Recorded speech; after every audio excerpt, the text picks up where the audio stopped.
The Kerala story, जिसकी कहानी ने पूरे देश को झकझोर कर रख दिया, ये सोचने पर मजबूर कर दिया कि क्या सच्चाई है इसके पीछे।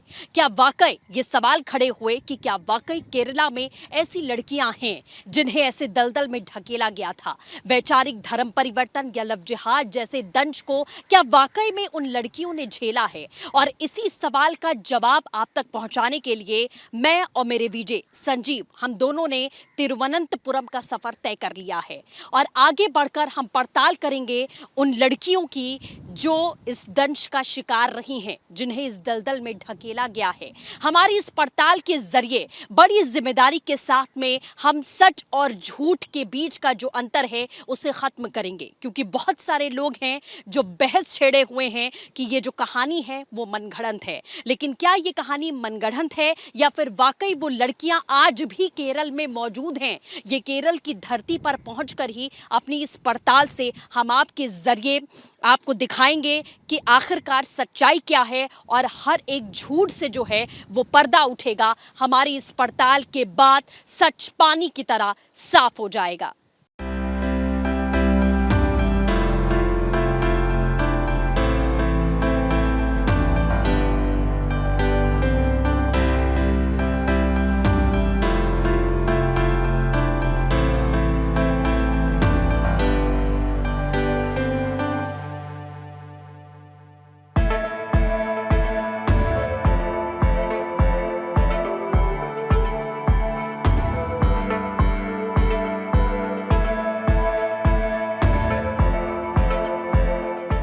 तो रिपब्लिक भारत लगातार अपनी पड़ताल में आगे बढ़ रहा है और इस पड़ताल में आपको बताएं, ये रास्ते आप जो देख रहे हैं ये केरल के रास्ते हैं। केरल की हरियाली के बीच में किस तरीके से यहाँ पर उन लड़कियों को इस दलदल में ढकेला गया है, वो तस्वीर आपके सामने लाने के लिए हमारी जद्दोजहद लगातार जारी है। चुनौतियाँ बहुत सारी हैं यहाँ पर।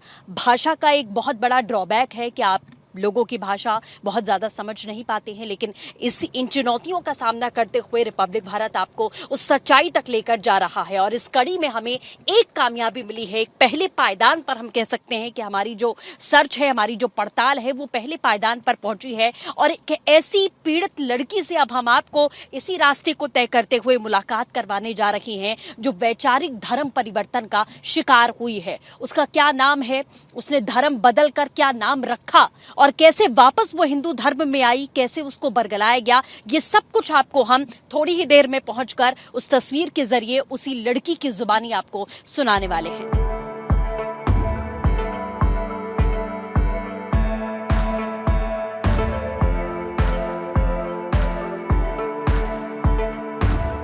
फिल्म द केरला स्टोरी के रिलीज के बाद बहुत सारे सवाल जहन में खड़े हुए कि क्या वाकई में केरला में ऐसा हुआ। तो जैसा हमने आपको बताया था कि हमने अपनी ये पड़ताल शुरू की, तिरुवनंतपुरम हम पहुंचे और अपनी इस पड़ताल में हमारी मुलाकात होती है श्रुति से। हम आपको आज श्रुति से मिलवाएंगे जो धार्मिक यानी कि वैचारिक धार्मिक परिवर्तन का शिकार हुई हैं। ये मैं आपको लगातार इस बात को क्लियर कर दूं कि दो तरीके की चीज़ें आपको केरला में देखने को मिलेंगी। एक लव जिहाद, जिस तरीके से उसके हिसाब से कन्वर्जन करवाया जाता है, और दूसरा वैचारिक धार्मिक परिवर्तन, यानी कि आपके धर्म के बारे में ही आपके जहन में जहर घोल देना और उस चीज़ से कैसे आप दूसरे धर्म में जाकर अपने दूसरे धर्म को बहुत बेहतर बताना। ये है वैचारिक धार्मिक परिवर्तन और श्रुति उसी का शिकार हुई थी। हालांकि वो वापसी कर चुकी हैं, उनसे हम आपकी मुलाकात करवाएंगे। उन्हीं की जुबानी सच्चाई क्या है आखिरकार वो हम आपको बताने की कोशिश अपनी इस पड़ताल में करेंगे। श्रुति, सबसे पहले बहुत बहुत शुक्रिया हमसे बात करने के लिए। और आप बहुत हिम्मत वाला काम कर रही हैं, सामने आकर पूरे देश को ये सच्चाई बता रही हैं, क्योंकि द केरला स्टोरी आपने सुना होगा उसके बारे में ज़रूर। उसमें बहुत सारे लोगों ने सवाल खड़े किए कि ये सच्चाई नहीं है, ऐसा हो नहीं सकता या ऐसा हुआ नहीं है, ये प्रोपेगेंडा है। तो आपकी कहानी से हम शुरुआत करेंगे कि सबसे पहले तो आप क्या कंफर्टेबल हैं बात करने में, सारी चीज़ें जो आपके पास्ट में हुआ वो हमें बताने में? ज़रूर ज़रूर, मैं कंफर्टेबल हूँ। जो कुछ मेरे साथ हुई है इसके बारे में बोलने के लिए मैं कंफर्टेबल हूँ, जिससे लेसन मिल जाए, दूसरों को लेसन मिल जाए। जो कुछ कन्वर्ट होने चाहते हैं और कैसे बचना है इसके बारे में सोचते हैं, उन लोगों को एक सूचना मिलेगी, तो मैं ज़रूर बोलने चाहती हूँ। श्रुति, सबसे पहले हम शुरुआत इसी से करेंगे। आप पढ़ाई कर रही थी अपनी ग्रेजुएशन, उस वक्त ये सारी चीज़ें हुई, तो किस तरीके से क्या कौन वो लोग थे जो आपसे आपके धर्म को लेकर सवाल पूछते थे, या किस तरीके से उन्होंने आपको मैनिपुलेट करने की कोशिश की थी? कौन लोग थे वो? देखिए, मैं डिग्री पढ़ते समय मेरे सहेलियों के प्रभाव से मेरी इस्लाम के ओर अट्रैक्शन हुआ था पहले बार। तो मैं ग्रेजुएशन स्टार्ट होते ही मुझे कन्वर्शन के बारे में कुछ भी नहीं पता था। क्या रिलीजन होती है, रिलीजन के नियम क्या होती है, इसके बारे में कुछ भी नहीं पता था। मैं एक ब्राह्मण फैमिली में पैदा हुई थी और कासरगोड डिस्ट्रिक्ट में ही, और कई रिचुअल्स में पार्टिसिपेट कर रही थी और मंदिर जाती थी जब बर्थडे आती थी और स्पेशल डेज होती है ना, तब आती थी। एग्ज़ाम के पहले मंदिर जाती थी। इतनी ही मंदिर के बारे में जानती थी, और कुछ टेली सीरियल्स में कुछ देख रही थी पुराण कथा वाले, तो उस इतनी ही मुझे मेरे धर्म के बारे में मालूम थी। मैं ऐसे सुनकर बढ़ रही थी कि हम ब्राह्मण हैं, हम हिंदू हैं, ऐसे करके नहीं सुना हूँ बचपन से ही। मगर बचपन से ही मुझे बहुत ज़्यादा सवाल आती थी मन में कि हमारा ये देवता संकल्प के ऐसे क्यों होते हैं, हम क्यों पैदा हुए हैं, ये जन्म का मतलब क्या होती है, इसके ऐसे करके बहुत ज़्यादा बचपन के सोच होती है ना, वो इसी तरह सोच आती थी। और I was thinking in that way, I was asking questions also. मगर क्या होती थी कि मेरे घर वालों को उसके जवाब देने नहीं आता था, उन लोगों को भी पता नहीं है क्या जवाब दूँ, इसलिए गुस्से से बोलते थे, क्या तुम स्कूल जाते इसलिए ये पूछने के लिए जाती हो, क्या ये जानने के लिए जा रही हो स्कूल में, और स्कूल में कुछ और पढ़ने के लिए कुछ भी नहीं है, ऐसे करके डिस्करेज करते थे। तो उनको गलत मैं ना कर सकती हूँ, क्योंकि उन लोगों को पता नहीं है कि क्या बोलूँ करके। तो ऐसे चल गई, फोकस एजुकेशन में हो गई, एजुकेशन कंप्लीट करना है और जॉब जाना है, जॉब करना है, और ऐसे करके फोकस बदल गई। ग्रेजुएशन के टाइम बहुत ज़्यादा इस्लामिक कम्युनिटी के साथ एक्सपोज हो रही हूँ मैं। तो वहाँ क्या चल रही सहेलियों मेरे क्लास में, तो मैं बीए कक्षा में क्लास में बीए तो पढ़ रही थी, तो वहाँ मेजॉरिटी लड़कियाँ थी, क्लास फुल ऑफ लड़कियाँ थी, even though it is a mixed college, और majority were Muslim girls. I was mingling with the lots of Muslim girls, because मेरे सामने के बेंच में और सब लोग मुस्लिम लड़कियाँ थी, तो मेरा मिंगलिंग तो ज़्यादा मुस्लिम लड़कियों थे भी हो। वो मतलब क्या आपको लगा कि क्या वो इस तरीके के बच्चों को या इस तरीके की लड़कियों को खोजते थे जिन्हें अपने धर्म के बारे में ज़्यादा पता नहीं है, या वो टटोल लेते थे, या वो आपके धर्म से रिलेटेड क्या क्या क्वेश्चंस करते थे, फेस्टिवल को लेके या देवी देवताओं को लेके, कुछ ऐसे क्वेश्चनिंग? ताकि शुरुआत इससे होती थी कि एक किताब लाए मेरे क्लास वाले ने, सहेलियों ने, तो वो किताब चुनने के लिए कोशिश की, तो उन लोगों ने कहा ये तो काफिर लोग चुन नहीं सकते हैं, ऐसे करके। कॉलेज में इसलिए ए तरह की किताब लाना ज़रूरत नहीं है ना, अगर ये होली बुक है तो घर में ही रखना है सेफ जगह में, तो कॉलेज में ले आ गए हैं। तो मैं क्या देखने के लिए चाहती थी, उन लोगों ने मना किए और बोला ये तो काफिर लोग चुने वाले किताब नहीं है, ऐसे करके। तो मैं पूछी ये काफिर क्या होती है और मुस्लिम क्या होती है, ऐसे करके मैं पूछी, वहाँ से शुरुआत थी। तो फिर उन लोगों ने मेरे धर्म के बारे में सवाल पूछने शुरू किए। सवाल ऐसे पूछते थे कि कंफ्यूज कर दे मुझे, मैं कंफ्यूज हो जाती थी। सेम क्वेश्चंस चाइल्डहुड में, बचपन में क्या सवाल मेरे मन में आती थी, उसी तरह की सवाल पूछ रहे हैं। उस वक्त ही मुझे जवाब नहीं मिला था, तो अब कैसे मैं जवाब दूं उन लोगों को। तो जवाब देना मुश्किल होता था, मैं मुंह बंद कर सुनती थी। पहले तो मैं नेग्लेक्ट करती थी, मगर क्वेश्चंस वहाँ ही रुकती है ना हमारे मन में ही, वो हॉन्ट करती थी बहुत ज़्यादा, तो इरिटेट हो जाती थी मैं। फिर क्या हो गई, सवाल के बाद मैं कंफ्यूज हो गई, मेरा कंफ्यूज्ड स्टेट देखकर उन लोगों ने क्रिटिसिज्म शुरू किए। तो ब्रेक नहीं होती है यहाँ, कोई ब्रेक नहीं, कंटिन्यूस प्रोसेस होती है, चलता रहता है। मैं घर आती हूँ, ये हाउंटिंग शुरू होती है, और कॉलेज जाता हूँ, ये क्वेश्चनिंग शुरू होती है। एक क्वेश्चनिंग के बाद क्रिटिसिज्म ऐसे क्वेश्चनिंग ऐसे करते थे कि आप लोग क्यों इतने देवताओं को पूजा करते हैं, पत्थर को पूजा करना, सांप को पूजा करते हैं, इसमें क्या फ़ायदा मिलती है, आपका एक ही देवता है या बहुत ज़्यादा देवता है क्या, ऐसे करके बहुत ज़्यादा क्वेश्चंस। तो फिर क्रिटिसिज्म में ऐसे बोलते थे कि हिंदू कल्चर सही नहीं है, ये तो बार्बरिक कल्चर है, और इसमें शिवलिंग को पूजा करते हैं आप लोग। शिवलिंग क्या होती है, ये तो मेल ऑर्गन है, आपको मेल ऑर्गन को पूजा करते हैं, पूजा करने चाहते हैं तो मंदिर क्यों जाते हैं आप? मतलब आपके दिमाग में पूरी तरीके से एक जहर पूरा भर दिया कि आपका जो धर्म है वो गलत है। बिल्कुल जो श्रुति बता रही हैं, मैं एक चीज यहाँ पर उसको भी जोड़ दूं, क्योंकि आपने भी केरला स्टोरी देखी होगी। जिन लोगों ने देखी है या ट्रेलर भी देखा है, उसमें भी सेम एज इट इज चीज दिखाई गई है कि उस लड़की के, शालिनी के जो फ्रेंड्स हैं कॉलेज में, वो धर्म के बारे में या भगवान के बारे में पूरी तरीके से क्रिटिसाइज करते हैं कि ये कौन से भगवान की आप पूजा करते हैं। इस तरीके का जिक्र उस ट्रेलर में देखा गया था, और जिन्होंने फिल्म देखी होगी उनको ये क्लियर होगा। तो ये सिमिलर चीजें हैं जो उस फिल्म में दिखाई गई हैं कुछ हद तक, जो श्रुति हमें बता रही हैं। आगे और किस तरीके से फिर उन्होंने, क्या आपको कुछ बुक्स या सीरीज बता रहे थे ना, फिल्म में जो कुछ दिखाए गए हैं वो सही है। हाँ, फिल्म और मेरी कहानी में इतनी डिफरेंट ये है कि फिल्म में लव ट्रैप जिहाद में घुसकर एक लड़की कन्वर्शन होकर क्या क्या करती है और कैसे रिक्रूट हो जाती है, इसके बारे में बोल रही है। मेरे जीवन में ऐसा हुआ है कि आइडियोलॉजिकल कन्वर्शन हुई है, ये कहीं एक आदमी को देखकर नहीं गई हूँ। मेरे धर्म के बारे में इतने हेट्रेड जगा कर मुझे वो धर्म छोड़ने के बारे में सोचने के लिए एक सिचुएशन ले गए हैं उन लोगों ने। फिर मैं ग्रेजुएशन कंप्लीट करते मुझे हिंदुइज्म में हेट्रेड आ गई, और इस्लाम के और थोड़ा क्या बोलूँ, इंटरेस्ट आ गई थी। तो क्या वो कुछ आपको किताबें देते हैं। मैं पोस्ट ग्रेजुएशन करते ही मुझे किताबें मिलने शुरू की, और मेरे फ्रेंड लिस्ट बढ़ गई, और सहेलियों से फ्रेंड लिस्ट बढ़ गई, और वहाँ से मैं फिर टीचर काम करती थी। तो उस वक्त कोलीग मुझे सपोर्ट करते थे, स्टूडेंट्स भी सपोर्ट करते थे, और pamphlets, speeches of Zakir Naik और कई मलयाली प्रीचर्स हैं यहाँ के, उन लोगों के स्पीचेस देते थे। वो क्रिटिसाइज करके मेरे धर्म के और हेट्रेड जगा कर, फिर उन लोगों के ये इस्लाम के आइडियोलॉजी ऐसे सिखा रहे थे कि कोई भी सुने इसे, हाँ वो ठीक कर रहे ना, ऐसे करके सोचेंगे।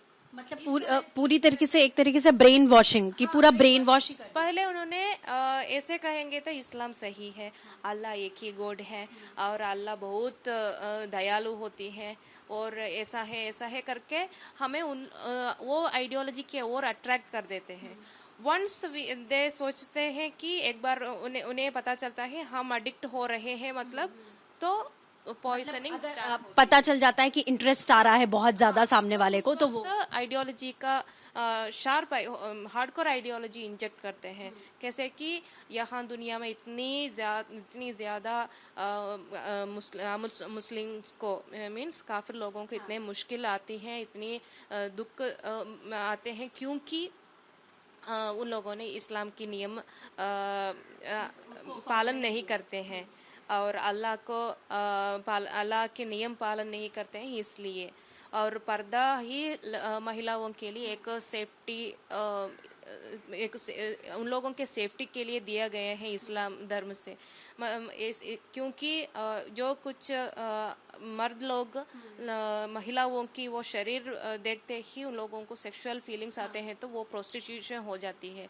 वो लड़की को नहीं पता तो भी वो प्रोस्टिट्यूशन में एक पार्ट हो जाती है, इन्वॉल्वमेंट हो जाती है। तो ये सुनकर एक कॉमन लड़की का सोच क्या होगा, मैं सेफ नहीं हूँ। मतलब पर्दा या हिजाब करने के लिए उन्होंने ये सारी चीजें आपको समझाई थी। जब मैं फिल्म देख रही थी, वह शालिनी के साथ और वो गीतांजलि के साथ वो आसिया नाम की एक कैरेक्टर बोल रही थी ना, तब मैं मेरे सहेलियां, कलीग वाले कैसे मेरे ब्रेन वॉश कर रहे थे, उसके बारे में सोच कर मुझे आंसू आ रही थी। जो आसपास के लोग बैठे थे उन लोगों को पता है मैं कैसे आंसू भरकर आंसू वाइप कर रहे थे, कि मुझे एहसास कर रहे थे कि मेरी कथा ही वहाँ चल रही है, कैसा ब्रेन वॉश हो रही है इसके बारे में। तो एक एक बात सही है कि यहाँ एक ब्रेन वॉशिंग सिस्टम चल रही है, ये ट्रूथ है। इस ब्रेन वॉशिंग सिस्टम चलाने के लिए कई तरह के ways they are doing searching, they are implementing different ways for that. Love trap जिहाद भी हो रही है यहाँ। मैं खुद इसकी एक विटनेस हूँ। मैं कन्वर्शन के लिए पोन्नानी गई थी। पोन्नानी में केरला मलप्पुरम में पोन्नानी में एक कन्वर्शन सेंटर है, वहाँ मैं कन्वर्शन के लिए गई थी।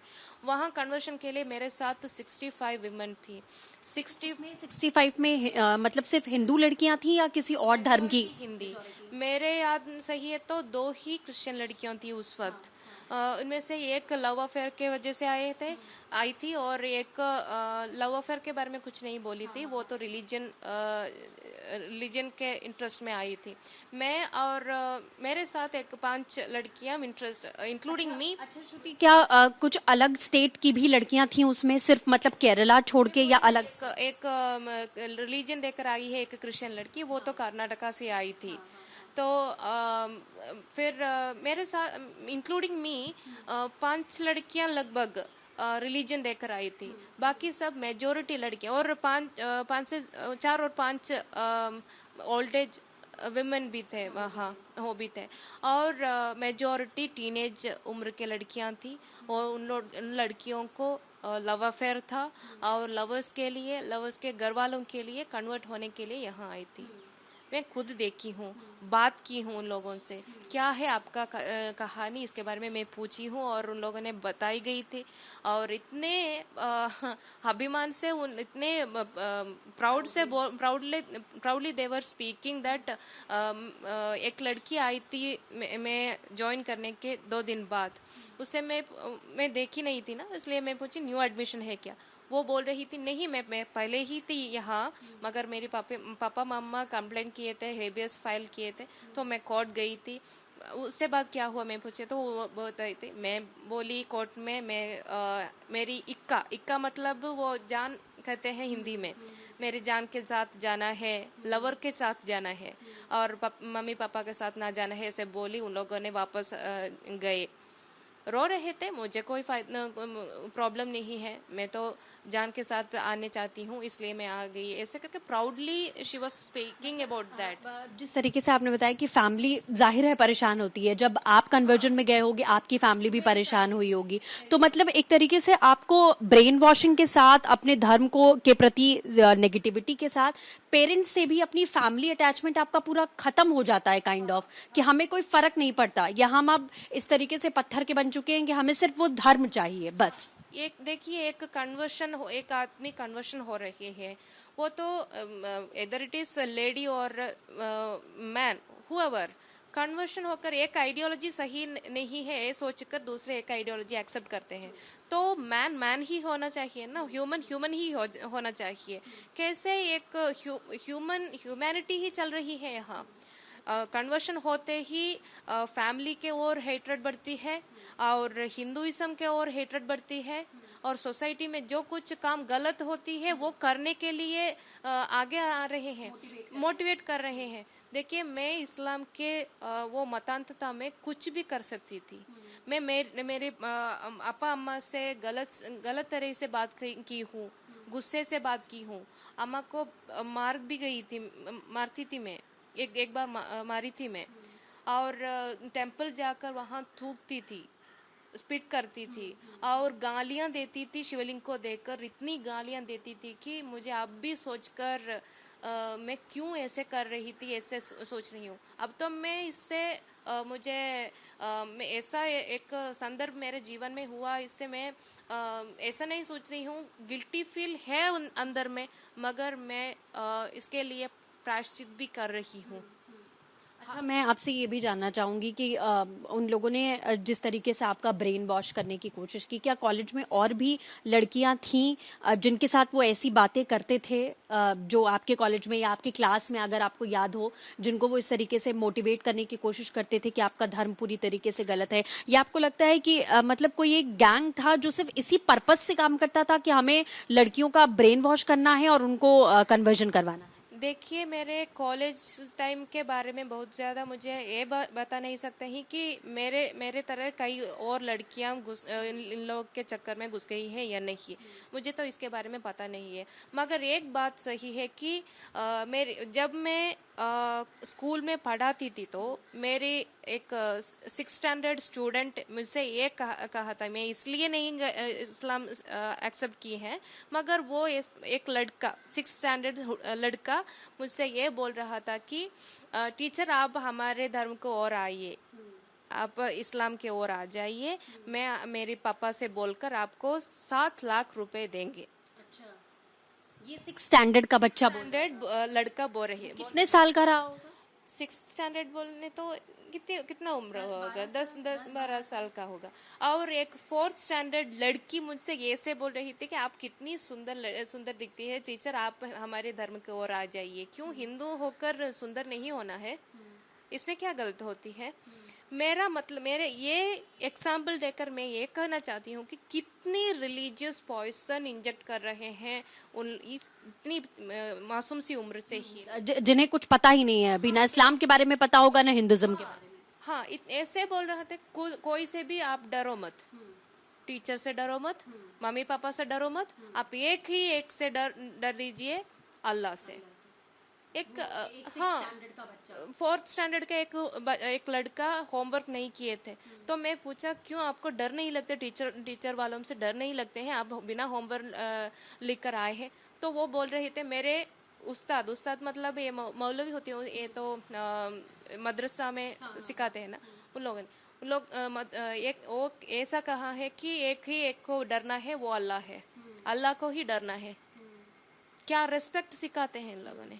ये रेस्पेक्ट होती है? मतलब अपने टीचर्स से आपको नहीं डरना है, आपको सिर्फ अल्लाह से डरना है। टीचर्स से, मम्मी पापा से और कोई एल्डर्स से डरने की कोशिश डर नहीं चाहिए, प्यार से एक डर होना चाहिए ताकि गलत ना करें हमारे जीवन में।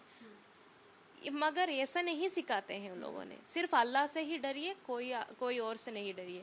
अच्छा, आपने क्या जैसे कन्वर्जन किया तो हिजाब पहनना या फिर नमाज पढ़ना या फिर कुछ उनकी भाषा में जो भी उनकी प्रेयर्स होती हैं, इसकी प्रैक्टिसेस भी आपने शुरू की थी? हाँ, मैं शुरू की थी कि मैं ये स्पीचेस और पम्फलेट्स, ये बुक्स वगैरह पढ़ती थी, सुनती थी ना, तो मुझे ऐसा एहसास हो रहा था कि मैं एक पक्का मुस्लिम वुमन होना चाहिए। तो इसलिए मेरे फ्रेंड्स भी ऐसा ही कर रहे थे, तो तुम इस्लाम फॉलो करना है तो मुझे ऐसा शहादत कलीमा ओत लेना पड़ेगा, और तुम ओत लेते हो तो तुम मुस्लिम हो जाती हो, और नमाज करना चाहिए, और तो ही इसलिए अल्लाह एक्सेप्ट करेगा। तो मैं नमाज कैसे करूं इसके बारे में किताबें में और इंटरनेट में सर्च करके मतलब डाउट उन लोगों से पूछ रहे थे जो कुछ मुझे मदद कर रहे थे।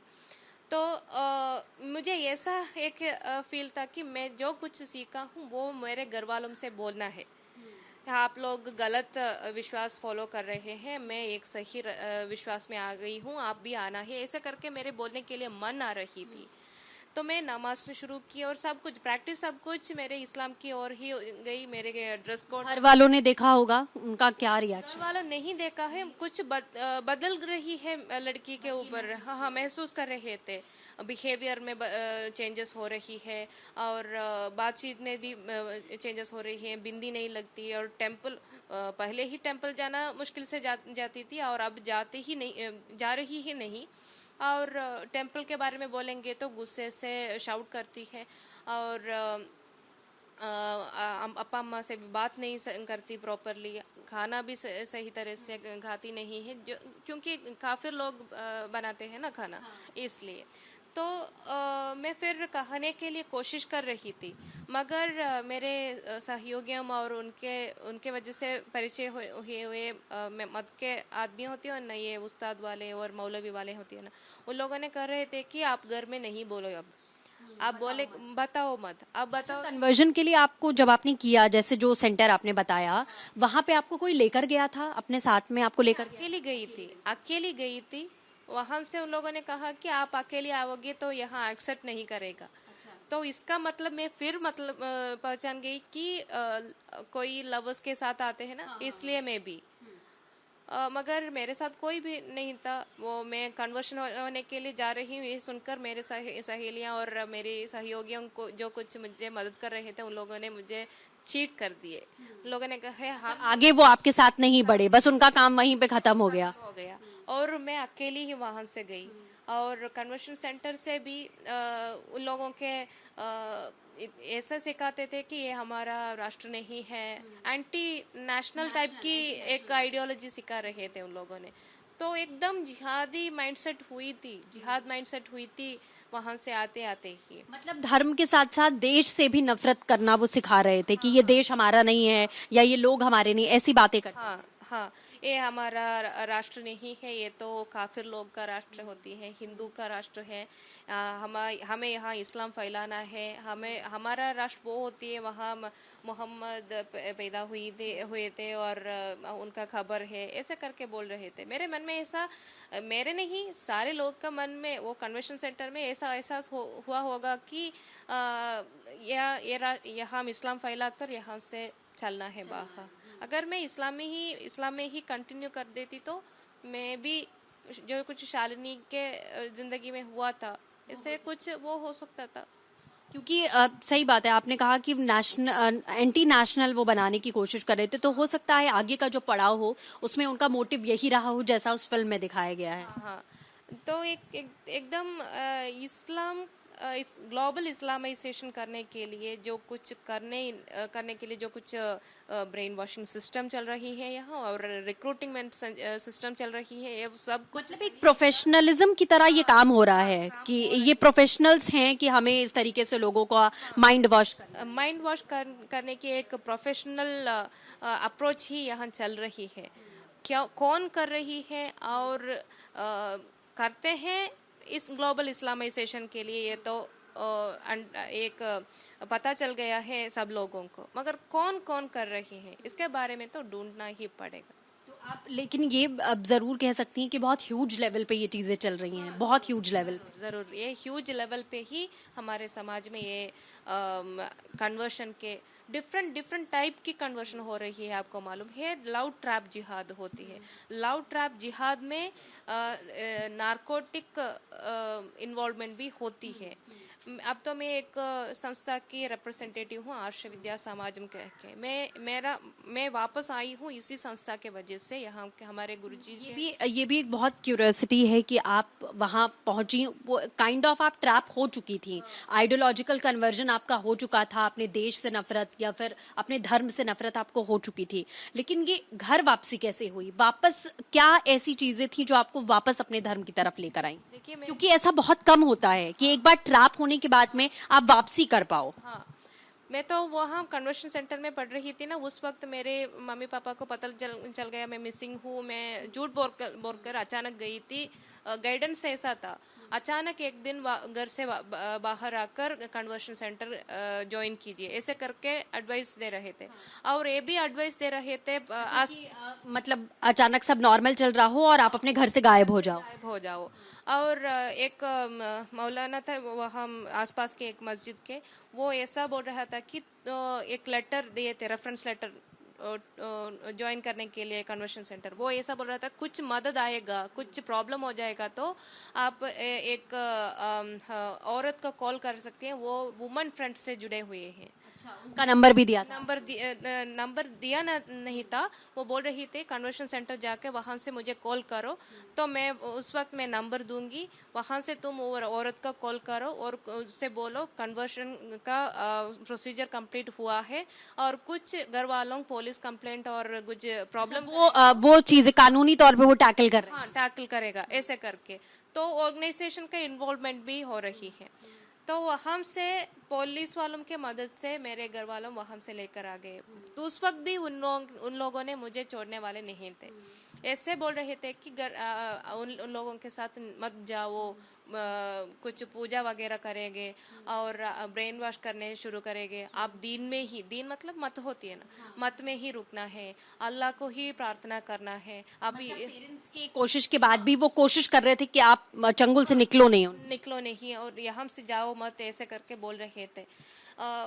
एक तरह की उन लोगों ने इनकरेज कर रहे थे वहाँ ही रुकने के लिए, मगर मैन मिसिंग कंप्लेंट है, मुझे जाना ही पड़ा और पुलिस के साथ मेरे अपा और ब्रदर के साथ मुझे वहाँ से बाहर आने पड़ी। और मैं magistrate in front of magistrate also I told that I want to stay in Islam only, I want to follow Islam only, but for 2 days I want to go with my father and mother, because मेरी अम्मा की situation ऐसा था, वो उतनी बेहोश होने के अवस्था में थी कि सिचुएशन में थे कि मेरे मिसिंग होने से खाना पीना सब कुछ छोड़ी थी। और अपा भी ऐसे ही जहर हाथ में खाने के लिए हाथ में रखा हुआ था, अगर मैं वहाँ से ही जाती हूँ तो जहर खाकर जान छोड़ने के लिए, मगर कुछ हुआ नहीं भगवान से कृपा से। वहाँ से अपा अम्मा और कई अदर ऑर्गेनाइजेशन वालों के मदद से कई जगह लेकर गए, मेरे ये ब्रेन वॉश हुआ है वापस लाने के लिए कई कोशिश किए, मगर मैं उससे भी ज़्यादा हेट्रेड हो रही थी। और उन लोगों ने सोचा ब्लैक मैजिक हो रही है, तो वोमिटिंग के लिए एक नेटिव हीलर के पास लेकर गए, वो तो उतनी सी उससे भी ज़्यादा हेट्रेड बढ़ गई। वहाँ से विश्व हिंदू परिषद के ऑफिस के ओर लेकर आ गए थे एर्नाकुलम में। वहाँ से एक सर ने एडवाइस किए अपा अम्मा को कि एर्नाकुलम में ही त्रिपुनितुरा नाम की एक जगह है, वहाँ एक आचार्य मनोज जी हैं, उन लोगों ने ज़्यादा लोगों को ऐसे कन्वर्शन से बाहर वापस लाए हैं।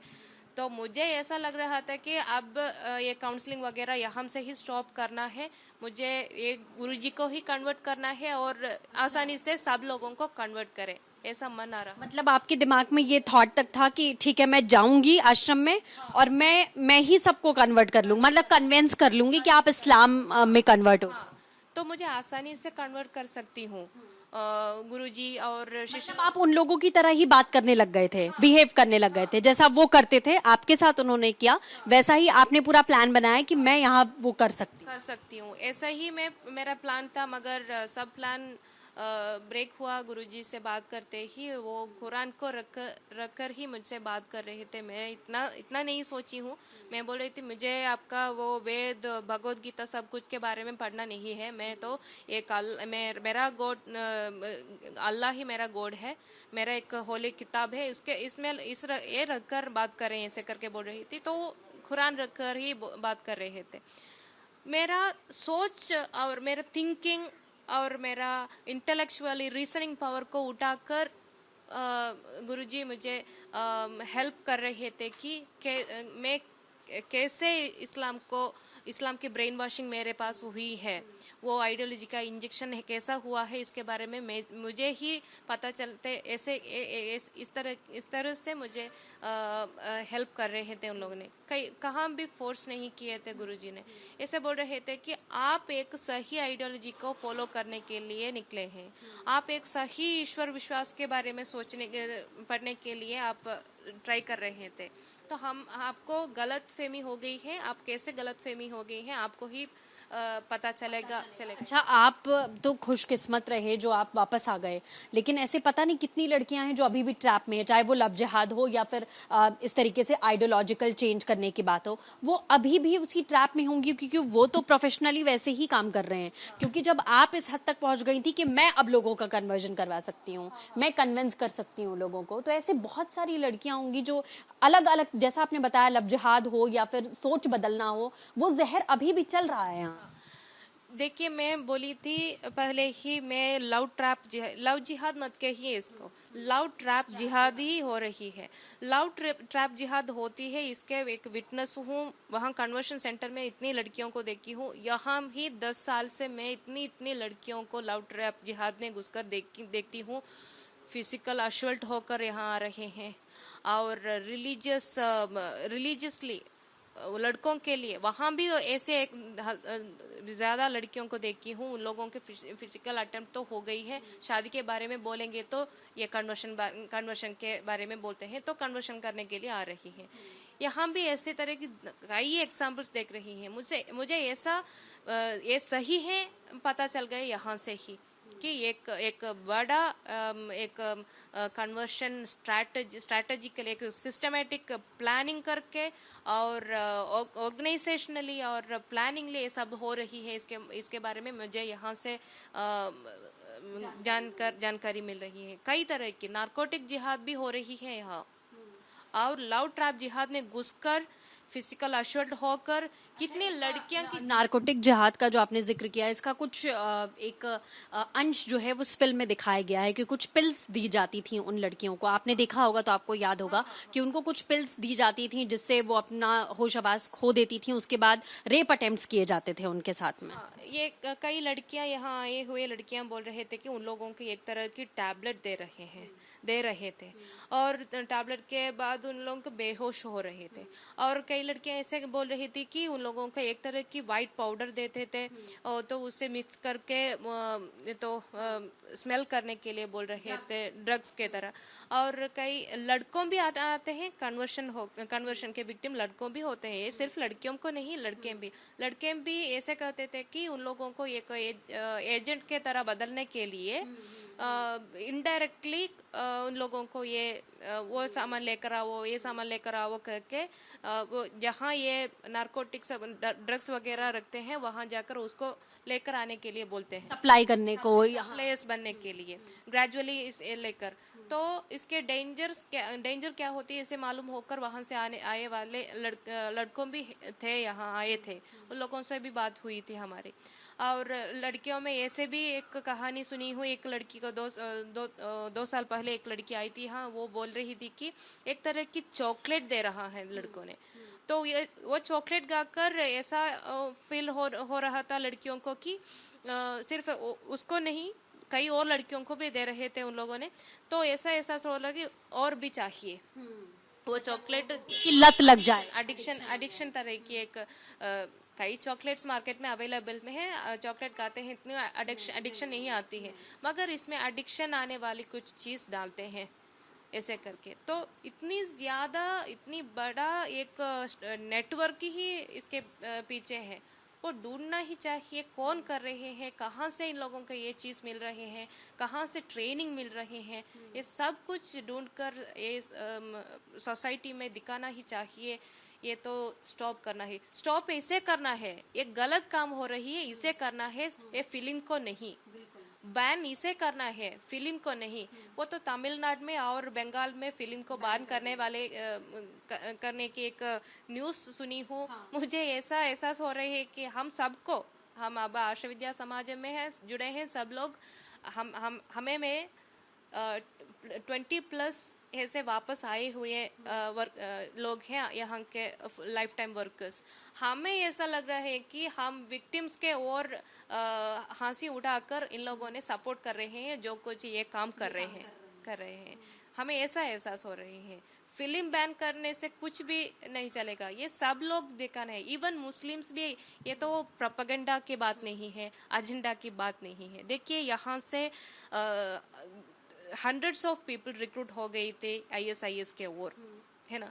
तो ये हंड्रेड्स ऑफ पीपल में लोगों में बहुत ज़्यादा मुस्लिम्स ही गई थे। 5 और 6 पीपल कन्वर्टेड हुए लोग थे और मेजॉरिटी मुस्लिम्स थे। तो मुस्लिम्स में ही एक ग्रुप है जिन्होंने ये पॉइजनस आइडियोलॉजी सिखाते हैं। तो ये मुस्लिम लोगों को यहाँ पीसफुली रहना है तो इन्हें स्टॉप करना है। इन लोगों ने जो कुछ कर रहे हैं इसके वजह से बाकी मुसलमानों को ये सुनना पड़ती है।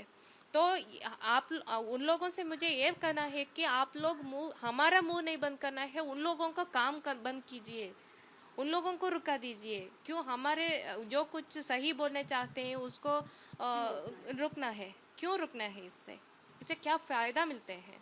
बहुत शुक्रिया श्रुति हमसे बात करने के लिए। तो आपने सुना कि किस तरीके से फिल्म को लेकर जो तमाम सवाल यहाँ पर खड़े हुए, श्रुति ने अभी जो कुछ भी बताया अपने बारे में, उनके साथ जो कुछ भी हुआ, कैसे उन्होंने वापसी की, कैसे उन लोगों ने ब्रेन वॉश करने की कोशिश की। और एक बड़ा खेल है, एक तरीके से प्रोफेशनली यहाँ पर काम किया जा रहा है। आज जो अब बाकायदा, क्योंकि हमने ये ठानी थी कि जो फिल्म में दिखाया गया है उस पर जो सवाल खड़े हो रहे हैं उसकी सच्चाई क्या है जमीन पर, वो हम आपको दिखाने का बीड़ा हमने उठाया था। और पहले पड़ाव पर हम पहुंचे, श्रुति से हमारी बात हुई और आपने सुना कि कैसे आइडियोलॉजिकली इनका धर्म परिवर्तन कराया गया। खुशकिस्मती की बात थी कि ये वापस आ गई, लेकिन एक बहुत बड़ा आप कह सकते हैं मार्केट है, बहुत बड़ा खेल है इस तरीके से लड़कियों को, लड़कों को ट्रैप करने का, उनका ब्रेन वॉश करने का, जिसे खत्म करना जरूरी है। विजय संजीव के साथ सृष्टि पांडे, रिपब्लिक भारत, केरला।